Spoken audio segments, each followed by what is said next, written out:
psychology topic is communication. Communication is indeed very essential in every field of life today. I say that the art of communication is the art of leadership. So let's study about communication, and slides will appear on my left side. So what basically communication is? Communication is the exchange of your ideas, thoughts or opinions intentionally, unintentionally, consciously, unconsciously through non-verbal or verbal communication. What is non-verbal communication? Through your facial expressions, through your body postures, the way you are sitting, the way you are walking, through your gestures. And what is verbal communication? Through your speech, through your words, through your sentences and phrases. Now, communication has a few characteristics. First, it is two-way. It is interactive. Like there is a question-answer session. There is encoding, there is decoding. Someone has said that communication is HOT, hot, which means honest, open and above all, two-way. Communication is also dynamic. Dynamic means it is ever-changing. For an example, today we are talking about communication. Maybe tomorrow my aspirations change, your expectations from me change, my ideas change, my thoughts change, and we are talking upon a different topic. Hence, the motive of communication changes, which means communication is dynamic. Communication is also irreversible, which means what you speak cannot be reverted back. And that's why it is said, think before you speak. Because if you hurt anyone, even if you're in a very emotional state and mistakenly you hurt someone, then also it cannot be healed with your end apologies, right? So give a meaningful glance to what you speak. Communication is also continuous, like it is happening all the time. What is communication? Exchange of ideas and thoughts. And ideas and thoughts, whether you are awake, whether you are asleep, they are always brewing up. Now there are other characteristics of communication as well, like it is unconscious or conscious, intentional or unintentional, like I intend to talk, maybe unconsciously I talk to someone. Also, it is exchange of ideas and thoughts between two people. Communication can be accidental, which means not intended. Suppose you are walking in a crowd and your wallet fell down. Someone by your side picked up the wallet. You said, "Thank you." Thank you. It was unintended. Again, you were in a crowd. Person sitting next by you. You started talking to him. It was unintended. It was accidental. Then communication can be rhetorical, which means to the point. Suppose I am teaching you. I asked you a question. What is communication? You told me what is communication. Communication goal is completed. Hence, the motive of communication is done. Hence, the communication is finished. As the motive is done, rhetorical communication is finished. Then is expressive communication, in which I express my moods, my emotions, my ideas, my thoughts openly to a person or a group of people. That is expressive communication. Further, we have interpersonal communication, when we put up our ideas, thoughts or opinions to two or more people, like we are in an interactive session or in an interview. That is a interpersonal communication.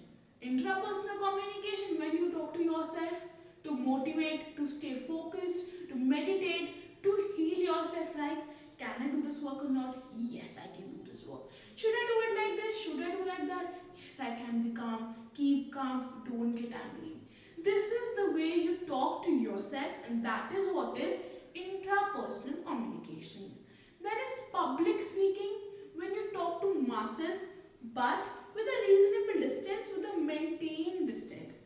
Like you see news reporters, there is a maintained distance, but the news reporter is addressing masses. Suppose you are on a dice, it is not an interactive session, you are sharing your information, you are at a reasonable distance. Again, it is public speaking. Now we'll talk about components of basic communication.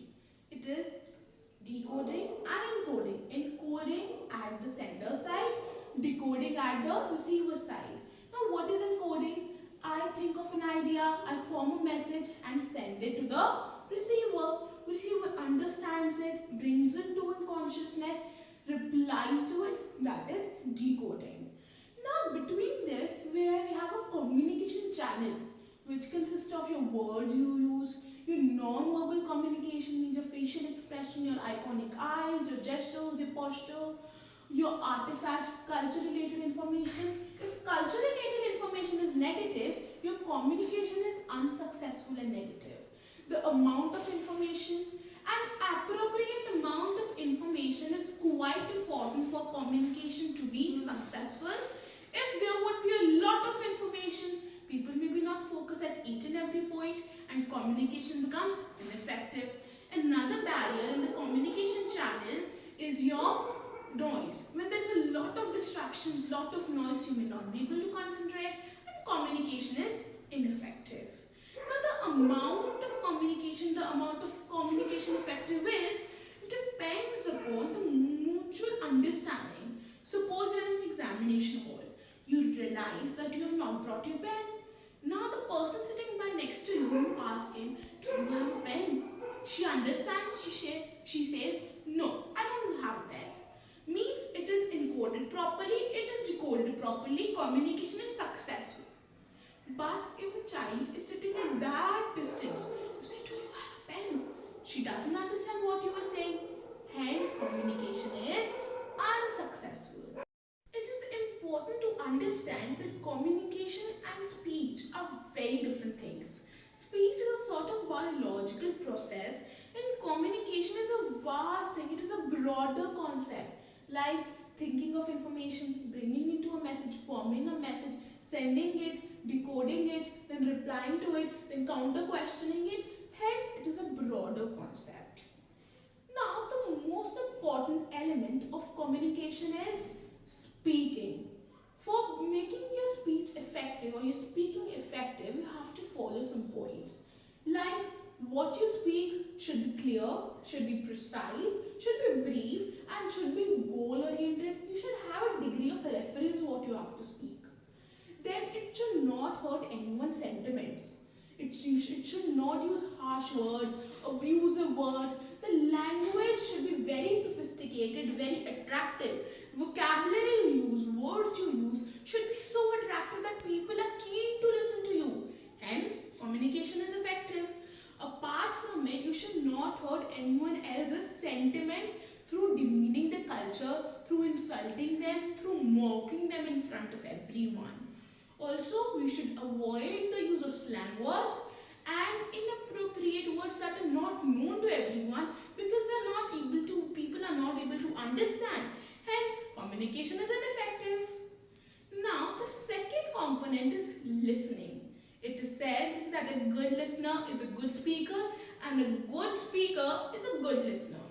Many of us think that listening is just a passive thing. Sitting in silence and listening what is happening.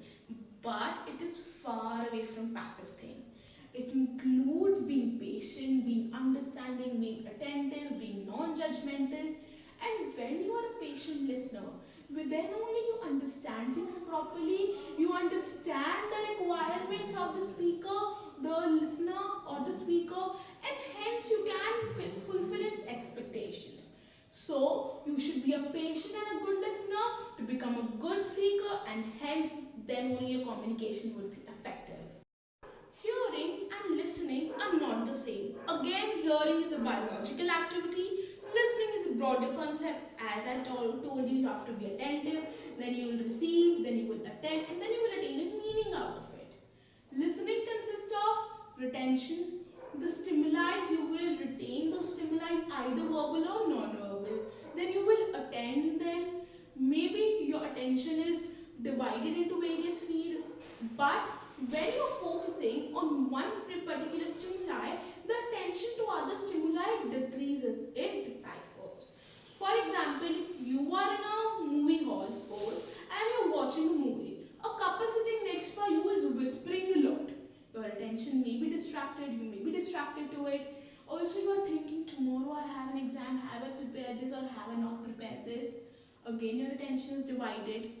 But your most of the attention is on movie, and because your attention is divided, you may miss important parts of the movie.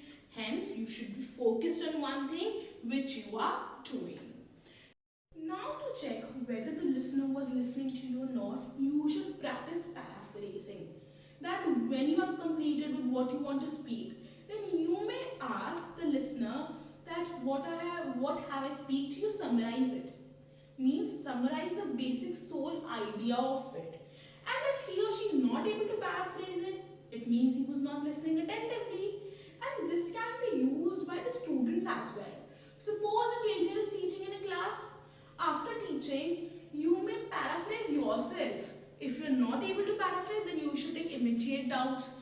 And same can be used by teachers to check whether the students were attentive or not. Then comes the attainment of meaning. What you have attended, what you have retained, what you have paraphrased, it is important to extract the meaning out of it. Put it in the mental categories you have already formed: acquire language and acquire knowledge. Then we'll talk about how culture affects listening. Like brain affects listening, culture also affects listening. For example, in India, it is considered that we should be silent, we should be attentive when a senior or an elder is speaking. In Buddhism, it is said that you should focus on only one thing that you are doing. Focus should only be on one thing, that is mindfulness. But other cultures do not promote that. Hence, with culture, listening also, practices of listening also differs. Now, we'll talk about non-verbal communication, body language. Many of you might believe that we have spoken by words, our communication is fulfilled, but it is not true. Non-verbal communication, your body language, your gestures play an important part in effective communication. And it is important to understand what is verbal, non-verbal communication. It is the communication without the use of words. Also, it is important to limelight that when we are judging a thought or idea by a non-verbal communication, we should give attention to all the basic factors of non-verbal communication which are in a cluster, like gesture, dress, clothing style, your dressing style, your body movement, your body posture, your eyes, your facial expressions. For example, I am standing like this. This means I am thinking, I am pondering over a thing. Now I am like this in an erect position and staring at you with a frown. What does it mean? It means that I am angry. Both the gestures give different meaning, and we could derive meaning properly only when we focus, we give a meaningful glance to all the factors of non-verbal communication. Now, non-verbal communication also includes a harmony between past experiences and current experiences, which is what we call congruency. Suppose you enter a tuition center, you saw one of your friends and you asked him or her that you are not dressed properly today. How could you ask that he or she is not dressed properly today? Because you know how she usually dresses up. Hence, comparing with what a person used to do in past and what he is doing in current, you can decipher a meaning, extract a meaning out of the non-verbal communication, idea out of non-verbal communication. Also, non-verbal communication mostly happens when it is unintentional. Like you raise your hand to a waiter. You were not intended, you saw a waiter, you asked the waiter to take the order. So non-verbal communication almost happens when the communication is not intended. We have talked about listening, speaking, non-verbal communication, verbal communication. Now, what are the barriers to communication and how communication can be made effective? The first and the foremost barrier is inappropriate skill. If you do not know how to put your things up, like what you want to speak, you cannot speak. What you feel, you cannot speak. And hence the meaning is not properly understood by the listener. So, it is an ineffective communication. If there are a lot of distractions, lot of noise, then also communication is ineffective, and a good listener and a good speaker should know how to avoid these distractions. Also, if there is a lot of information a speaker is giving, listener may not be able to focus on each and every information. Hence again, the communication is ineffective. Also, when we indulge in ego speaking, like I am going to do what I want to do, I am going to speak what I want to speak, I am the best, I am not going to listen what everyone is saying. When you don't take other opinions in light, maybe the other person is not interested. Why other person would be interested in talking to you if his or her opinions and emotions are not given important? So avoid ego speaking. Language barrier should be avoided, and you should not use harsh word and hurt other emotional sentiments, because when you hurt anyone's emotional sentiments and insult them, they would not be attracted to what you speak. Communication is ineffective again. The last and the most important is do not give negative non-verbal cues. Like I am giving you a lecture and I am making ugly faces, cunning faces. You would not be attracted to me, and you would not listen to me with that much attention. Hence, avoid that. You should follow all these steps to avoid ineffective communication and promote effective communication, because it is important to know communication is very important in every field, whether in school, speeches, PPTs, debates, speeches, or in teaching life, in professional life. It is damn important. I repeat again what I said. Art of leadership is the art of communication. Thank you.